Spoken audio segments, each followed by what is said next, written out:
प्रधानमंत्री नरेंद्र मोदी ने आज आकाशवाणी से मन की बात कार्यक्रम में अपने विचार साझा करते हुए कहा कि गणतंत्र दिवस समारोह के कई पहलुओं की प्रशंसा हो रही है।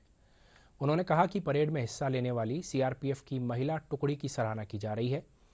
प्रधानमंत्री ने कहा कि लोकतंत्र हमारी रगों में और हमारी संस्कृति में है।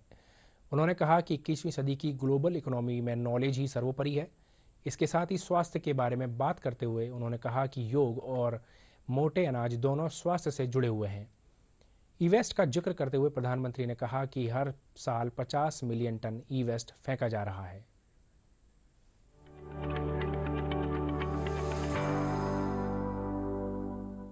मेरे प्यारे देशवासियों, नमस्कार।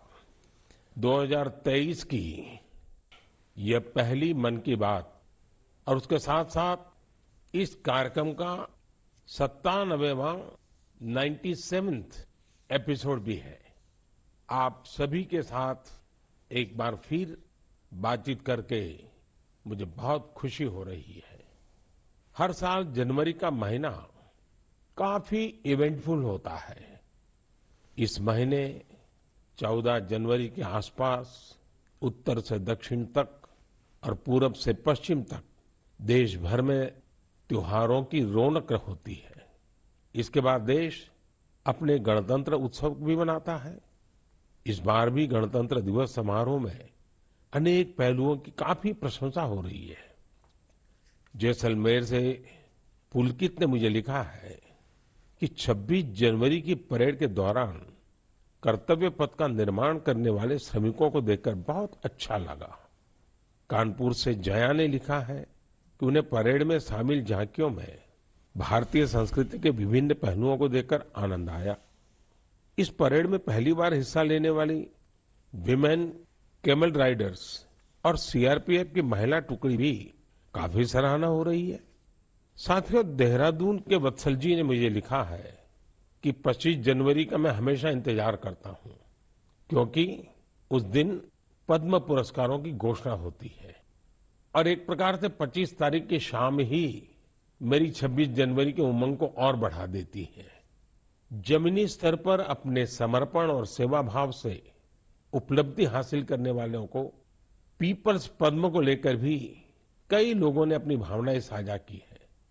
इस बार पद्म पुरस्कार से सम्मानित होने वालों में जनजातीय समुदाय और जनजातीय जीवन से जुड़े लोगों का अच्छा खासा प्रतिनिधित्व रहा है।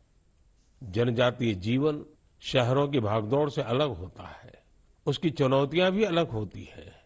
इसके बावजूद जनजातीय समाज अपनी परंपराओं को सहेजने के लिए हमेशा तत्पर रहते हैं। जनजातीय समुदाय से जुड़ी चीजों के संरक्षण और उन पर रिसर्च के प्रयास भी होते हैं।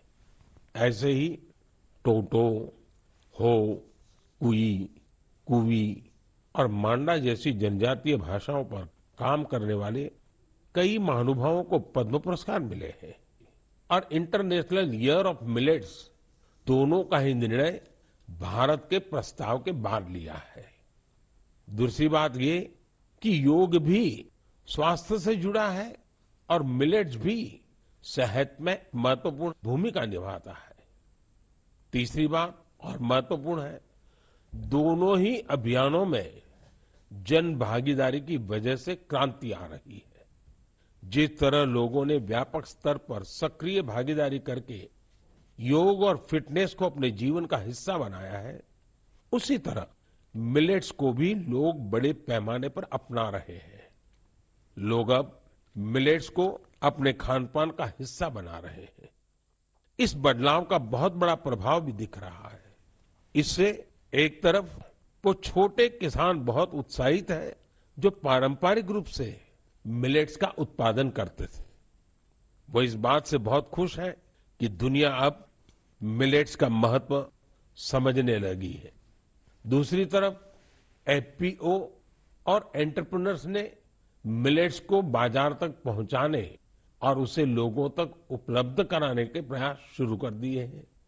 आंध्र प्रदेश के नांदयाल जिले के रहने वाले केवी रामा सुब्बा रेड्डी जी ने मिलेट्स के लिए अच्छी खासी सैलरी वाली नौकरी छोड़ दी।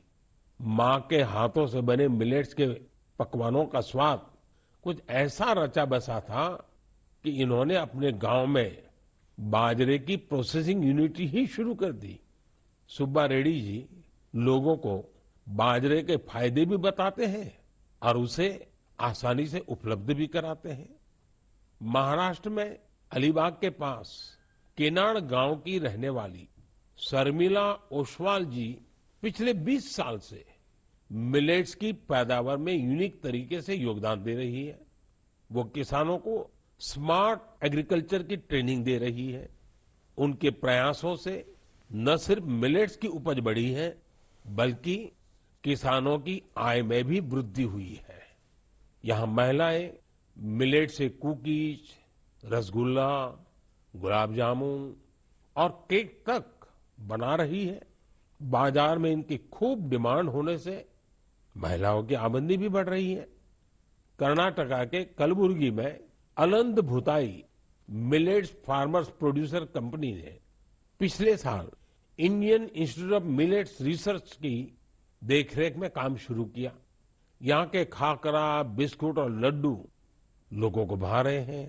कर्नाटका के ही बीदर जिले में हुलसूर मिलेट प्रोड्यूसर कंपनी से जुड़ी महिलाएं मिलेट्स की खेती के साथ ही उसका आटा भी तैयार कर रही है।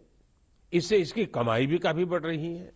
प्राकृतिक खेती से जुड़े छत्तीसगढ़ के संदीप शर्मा जी के एफपीओ से आज 12 राज्यों के किसान जुड़े हैं। बिलासपुर का यह एफपीओ 8 प्रकार के मिलेट्स का आटा और उसके व्यंजन बना रहा है।